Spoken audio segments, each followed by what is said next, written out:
The return. The road was long. Whenever he took a step forward, little clouds of dust rose, whirled angrily behind him, and then slowly settled again. But a thin train of dust was left in the air, moving like smoke. He walked on, however, unmindful of the dust and ground under his feet. Yet with every step, he seemed more and more conscious of the hardness and apparent animosity of the road. Not that he looked down, on the contrary, he looked straight ahead as if he would, any time now, see a familiar object that would hail him as a friend and tell him that he was near home. But the road stretched on. He made quick springing steps, his left hand dangling freely by the side of his once white coat, now torn and worn out.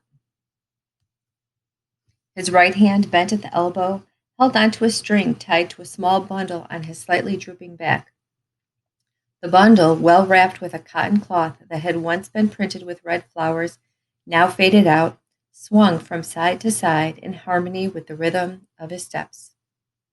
The bundle held the bitterness and hardships of the years spent in detention camps. Now and then he looked at the sun on its homeward journey. Sometimes he darted quick side glances at the small hedged strips of land which, with their sickly looking crops, maize, beans, and peas, appeared much as everything else did, unfriendly. The whole country was dull and seemed weary. To Camus, this was nothing new. He remembered that even before the Mau Mau emergency, the over-tilled Gikiu holdings were haggard looks in contrast to the small and green fields in the settled area. A path branched to the left. He hesitated for a moment and then made up his mind. For the first time, his eyes brightened a little as he went along the path that would take him down the valley and then to the village. At last, home was near, and with that realization, the faraway look of a weary traveler seemed to desert him for a while. The valley and the vegetation along it were in deep contrast to the surrounding country. For here, green bush and trees thrived. This could only mean one thing. Honya River still flowed. He quickened his steps as if he could scarcely believe this to be true till he actually set his eyes on the river. It was there. It still flowed. Honya, where so often he had taken a bath, plunging stark naked into its cool, living water, warmed his heart as he watched its serpentine movement round the rocks and heard its slight murmurs. A painful exhilaration passed all over him, and for a moment he longed for those days. He sighed. Perhaps the river would not recognize in his hardened features that same boy to whom the riverside world had meant everything. Yet, as he approached Honia, he felt more akin to it than he had felt to anything else since his release. A group of women were drawing water. He was excited, for he could recognize one or two from his ridge. There was the middle-aged Wanjiku, whose deaf son had been killed by the security forces just before he himself was arrested. She had always been a darling of the village, having a smile for everyone and food for all. Would they receive him? Would they give him a hero's welcome? He thought so. Had he not always been a favorite all along the ridge? And had he not fought for the land? He wanted to run and shout, "Here I am, I've come back to you." But he desisted. He was a man.